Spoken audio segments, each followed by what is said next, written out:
Good afternoon, ma'am. Ma'am, before I proceed to my question on kidnappings, may I just do a follow-up question on the question of Maricel? I understand that the 2,400 who were asked in the survey are not representative of the general sentiments of the millions or hundreds of millions of Filipinos. But are you alarmed or are you concerned by the fact that survey results somehow shape the decision-making of individuals, especially when it comes to elections, or since we already have an upcoming election? Yeah, that's the reason why we have this directive from the President that we should curtail fake news.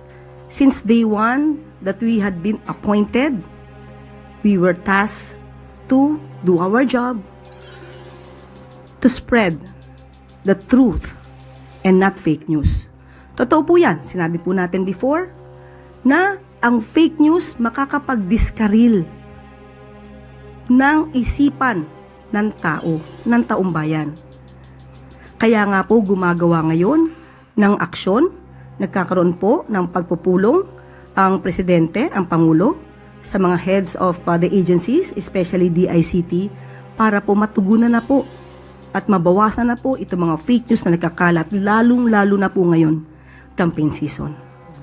All right. Ma'am, with regards to my question, in light of the recent spate of kidnappings, what is the reaction of Malacanang in terms of calls for President Marcos to tap the military intelligence to go after kidnappers? Okay. Sa ngayon po, lumalabas naman at ayon ito sa sinabi rin ni Chief Marbil. Muli, babanggitin ko ang kanyang sinabi. These are isolated, calculated acts rooted in personal and financial vendettas. The situation is firmly under control. Our law enforcement strategies are effective. Criminal networks are being taken down. So, tignan na lang po natin kung ano po ang magiging action muli at magiging estratehiya po ng PNP kung kinakailangan pa po talaga nilang gamitin ang military intelligence. But as far as you're concerned, there is no need at this point to tap military intelligence. Opo, dahil hindi naman po, wala pong widespread na pinapakalat din ng iba na may widespread kidnapping spree in the country. Hindi po yan totoo. Malaki pong fake news siya. Thank you, ma'am. Ann Soberano, Bombo Radio. Good afternoon, Yusek. Reaction lang po from the palace.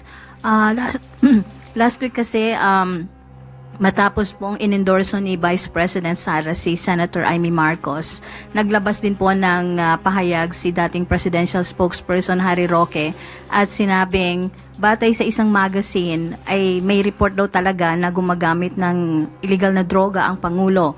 Kaya hinamon ni Roque ang senadora na patunayan na gumagamit nga talaga ng illegal drugs ang Pangulo dahil imposible po daw na walang alam dahil kapatid niya po ito. Thank you. Unang-una po, si Atty. Harry Roque ay lumalabas na ngayon bilang isang fake news peddler. Siya po ang sinasabing nagpakalat ng isang fake pulveron video at ngayong wala pa siyang napapatunayan at wala siyang ebidensya. Kahit na ngayong kanyang mga ebidensya sa Quadcom ay hindi pa rin niya napapatunayan, ngayon ay maghahanap pa siya ng tulong para makapagbigay ng ebidensya. Sila po ang nagsasabi ng ganitong mga klaseng akusasyon, hindi niya nakakailanganin ng tulong kung meron po siyang ebidensya. May mensahe po ba kayo sa mga ginagawa ni dating presidential spokesperson Roque? Ano po yung mensahe niyo sa kanya? Go home. Thank you po. Eden Santos, Net 25. Yusek, good morning po. Wala po bang plano ang Marcos administration na humingi po ng tulong sa Interpol para maaresto sina Attorney Harry Roque at Maharlika na sinasabi niyo pong sila yung nagpapakalat ng fake news regarding dun sa Polvoron video para po, since meron naman po tayong maigting na cooperation sa Interpol para naman po, sabi niyo nga, makabalik din sila dito para harapin yung kaso na isinampa po sa kanila, inciting to sedition, if I'm not mistaken. Wala po tayong sinasabi na ang nagpakalat po ng fake pulburon video ay si Atty. Harry Roque. Siya po mismo ang nagsabi nito sa isang maisog rally sa Vancouver. At hindi din po tayo ang nagsabi nito, kundi yung isang vlogger na si Pebbles Cunanan.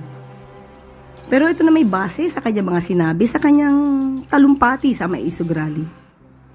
Sa ngayon po, nakipag-usap po tayo sa DOJ at wala pa pong nasasabing naisa pang kaso sa korte.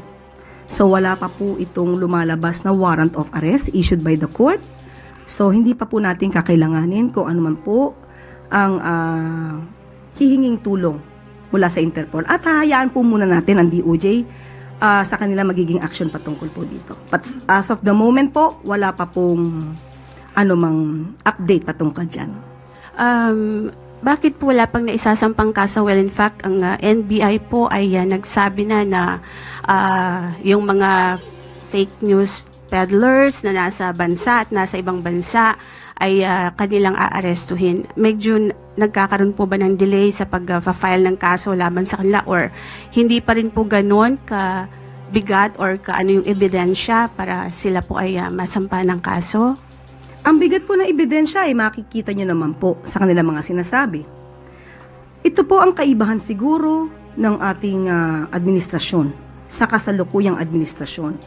Binibigyan po natin ang bawat suspect or respondents ng due process. Kailangan po nilang ma-enjoy, kailangan din po nilang ma-enjoy this right to due process. Hindi po ito basta-basta maghuhusga. Kailangan po itong dinggin, bigyan po sila ng karapatan na sumagot, mag-file ng kanilang counter affidavits.